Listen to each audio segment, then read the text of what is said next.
Hello! So today we'll show another funny part of Boris Johnson. Let's start with Boris Johnson suggest people tea when they try to ask him a question on what he said on the Muslim woman didn't look like mailbox. So let's watch it. Would you apologise for your comment? Will you have a cup of tea? Will you apologise for your Would you comment? like a cup of tea? Yeah, sure. You go on, have a cup of tea. Thank you. Do you regret? Would you like a cup of tea? Do you regret your comments? Do you regret your comments? Don't go on, have a cup of tea. Thank you very much. There you go. There you go. Do you regret your comments, sir?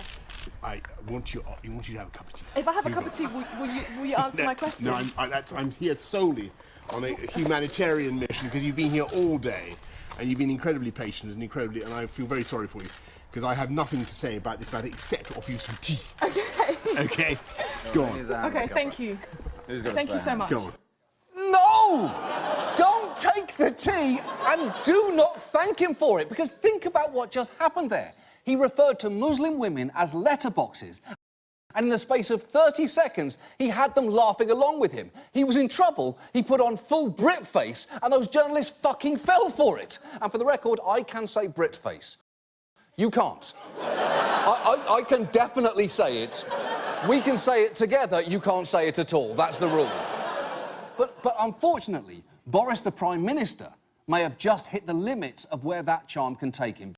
Because, crucially, he now has less than 100 days to negotiate a Brexit deal. And his well-engineered, clumsy Brit persona...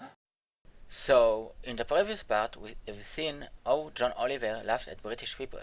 In the next part, we will see that he thinks the opposite of ordinary people and he thinks something good when it's not, when it's really a bad thing. So, let's watch it now.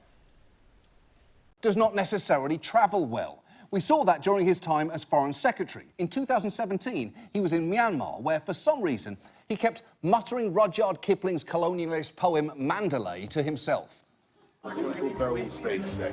We've got one bell. Come you back, you English soldier. You remember that? On mic. Yeah. The ambassador is quick to spot that reminding their hosts of British rule might not be wise. So probably not. What, the Rage Mandalay? No, not appropriate. Is it good stuff? Or is that actually bad stuff? Because I would argue, as a Foreign Secretary, it's best not to remind people of when your country subjugated theirs for more than a century. It honestly would have been more diplomatic at that point for him to recite the lyrics to My Neck, My Back, parentheses, Lick It by Kaya. In the next part, John Oliver says that the UK is going to be in a big trouble if they can't find a new deal. So, let's watch it now. And the problem is, if Johnson messes up the Brexit negotiation, the pile-up of shit could be considerable here. As most economists believe, a no-deal Brexit would cause a deep recession. In the next part, Boris Johnson don't know what is paragraph 5C. He know only what is paragraph 5B. So, let's look what John Oliver show about it. So, let's watch it now. Because Johnson cannot get what he wants or has promised here. And his only hope of avoiding complete catastrophe is through focus, discipline and detail. But those are three Achilles heels of his. I'll show you. One of his great plans for mitigating the potentially catastrophic effects of a no-deal Brexit is to suggest that if the UK misses that October deadline, it could simply trade freely with the EU under Article 24, paragraph 5B of this existing trade agreement. But, and you do not need to know the details of this, the very next paragraph, 5C, makes it clear that that is simply not possible. And just watch as a journalist who actually understood that challenged Johnson on it. You talk about Article 5B in Paragraph 5. 24. Article 24. Get the It's detail Article right. 5, Get the yeah. detail right, Andrew. It's Article 24, paragraph 5B. And how would you handle paragraph 5C? I would confide entirely in paragraph 5B, because that is... So how would you get round what's in 5C? I would confide entirely in paragraph 5B, which is Do you know what's enough in 5C? for our purposes. No. Oh, for fuck's sake! That no was delivered with the confidence of a man who doesn't know what he's talking about, but thinks it doesn't matter. It's a no that says, yeah, I'm full of shit, so what? Just walk a few feet behind me and clean it up with a shovel.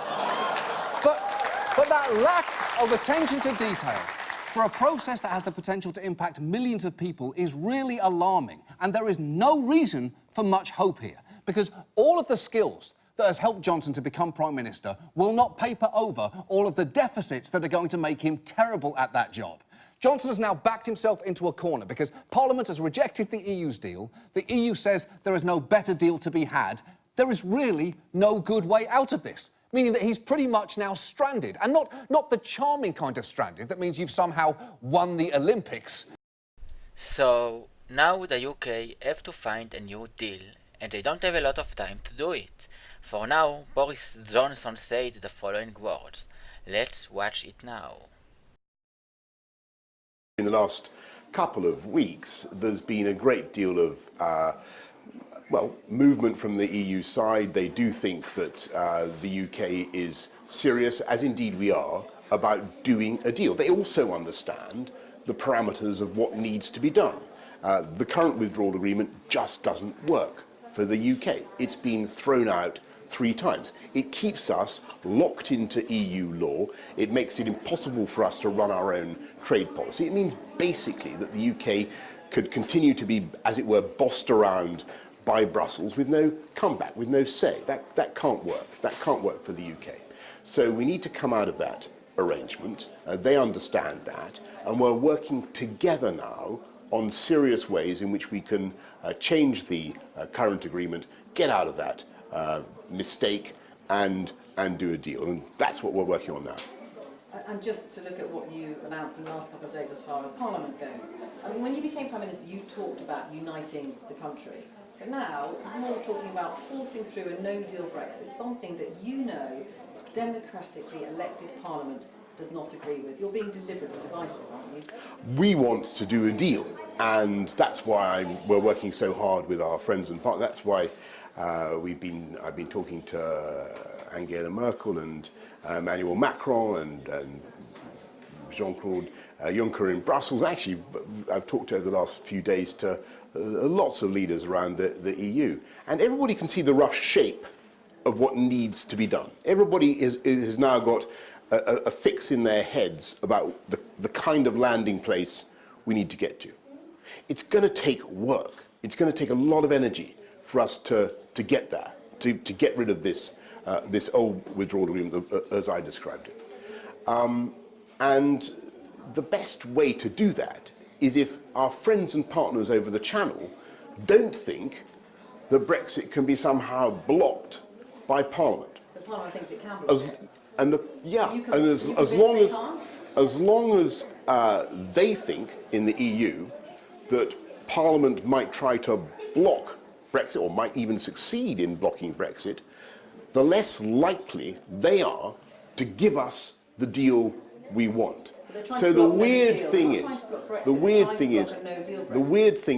that the more the parliamentarians try to block the no-deal Brexit, the more likely it is that we'll end up in that situation. So the best thing now is for us to get on and make our points to our European friends with clarity and with vigour, and that's what we're doing.